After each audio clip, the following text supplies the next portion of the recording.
नमस्कार। समाजशास्त्र विषय की इस श्रृंखला में आप सभी का स्वागत है। पिछले अध्याय में हमने जाना था साविवी एकता और यांत्रिक एकता में अंतर। आज हम देखेंगे दुर्खिम का उद्विकासीय सिद्धांत।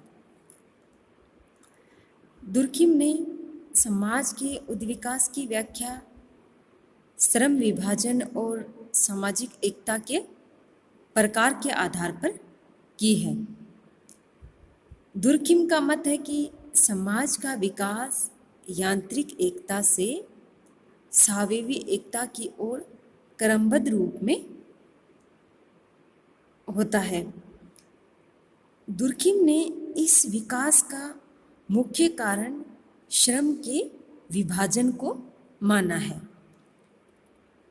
क्योंकि प्रारंभ में समाज में श्रम के विभाजन का अभाव होता है और समाज की जनसंख्या भी काफ़ी कम में पाई जाती थी। हमारे जो आदिम समाज थे उनमें ये सभी विशेषताएं हमें देखने को मिलती हैं। जब जनसंख्या कम होगी तो जनसंख्या का घनत्व भी कम होगा। फिर बाद में जैसे जैसे समाज में जनसंख्या में वृद्धि होती है वैसे वैसे उस समाज की जनसंख्या के घनत्व में भी वृद्धि होने लगती है और समाज के सदस्यों की आवश्यकताएं बढ़ने लगती हैं। जैसे घनत्व बढ़ेगा तो लोगों की जो आवश्यकताएं हैं, एक दूसरे पर निर्भरता है, उसमें वृद्धि होगी। हम देखते हैं कि हमारे जो प्रारंभिक समाज हैं वो सरल, सादे व सीधे हैं।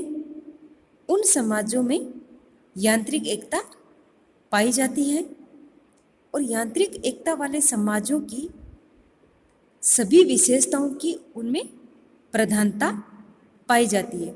जो यांत्रिक एकता की विशेषताएं हैं वो इन प्रारंभिक सादे और सरल समाजों में हमें देखने को मिलती हैं। जैसे यांत्रिक एकता वाले समाजों में दमनकारी कानून पाया जाता है, उनमें सामूहिक प्रतिनिधान यानी कि समूह के प्रति चेतना का प्रभुत्व पाया जाता है, यानी कि सामूहिक चेतना अधिक पाई जाती है। व्यक्तिवादिता यानी व्यक्ति को महत्व कम दिया जाता है बल्कि समाज को महत्व अधिक दिया जाता है। यांत्रिक एकता से समाज सावेवी एकता की विशेषताओं वाले समाजों में परिवर्तन तथा विकास का एक ऐतिहासिक तथ्य है। दुर्खिम का मानना है कि समाज हमेशा सरलता से जटिलता की ओर विकसित होता है। जिस प्रकार जो सेल है वो एक सेल से बहुगुणी सेल में परिवर्तन होती है, उसी प्रकार से दुर्खिम के अनुसार हमारा जो समाज है वो सरलता से जटिलता की ओर विकसित होता है। समाज के विभिन्न गुणों में समानता से विभिन्नता में परिवर्तन होता है और समाज में आत्मनिर्भरता से पारस्परिक निर्भरता में परिवर्तन पाया जाता है। क्योंकि जब यांत्रिक एकता वाला समाज है वो समाज अपने आप में आत्मनिर्भर होता है और जैसे जैसे क्योंकि संख्या में कम होते हैं, जनसंख्या घनत्व अधिक होता है उनका, लेकिन जैसे जैसे जनसंख्या में वृद्धि होती है समाज सरल अवस्था से जटिल अवस्था की ओर परिवर्तन की अवस्था में जाता है, तो उसमें लोगों की आवश्यकताएं बढ़ जाती हैं और लोग एक दूसरे पर निर्भरता बढ़ जाती है। तो वहाँ आत्मनिर्भरता से पारस्परिक निर्भरता में परिवर्तन होता है और इस प्रकार समाज यांत्रिक एकता से सावेवी एकता और श्रम विभाजन की वृद्धि के फलस्वरूप समाज में परिवर्तन आने लगते हैं और सामाजिक परिवर्तन एक कालक्रमिक प्रक्रिया यानी कि ये रुकती नहीं है बल्कि ये एक निरंतर चल रही प्रक्रिया है। इसमें समय के साथ साथ श्रम के विभाजन में वृद्धि होती है। तो दुर्खिम ने इसे एक ऐतिहासिक घटना माना है। दुर्खिम के अनुसार श्रम विभाजन के कारण समाज में श्रम में विशेषीकरण आता है। अब पहले लोगों में कार्य का, जो आदिम समाज थे उनमें कार्य का ज़्यादा विशेषीकरण यानी कि विभाजन नहीं था, और जैसे जैसे समाज सरल अवस्था से जटिल अवस्था की ओर परिवर्तन में आता है और लोगों का जनसंख्या घनत्व बढ़ता है, लोगों की एक दूसरे पर अंतर निर्भरता बढ़ती है, तो श्रम के विभाजन के कारण उसमें विशेषीकरण आ जाता है। यानी कि हर काम को करने वाला एक विशेषज्ञ होगा। जैसे डॉक्टरी के कार्य करने वाला डॉक्टर, वकील का काम करने वाला वकील, तो इस प्रकार से उनके कार्य में विशेषीकरण आ जाता है। बढ़ई, लोहार, सुनार, तो कार्यों में एक विशेषीकरण उससे बढ़ जाता है और जो समाज में परिवर्तन को लाता है।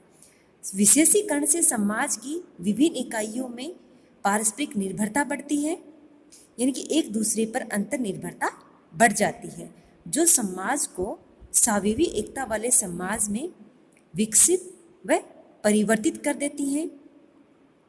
अतः दुर्किम के अनुसार श्रम विभाजन एक सामाजिक तथ्य है और इसका सामाजिक परिवर्तन पर प्रभाव पड़ता है।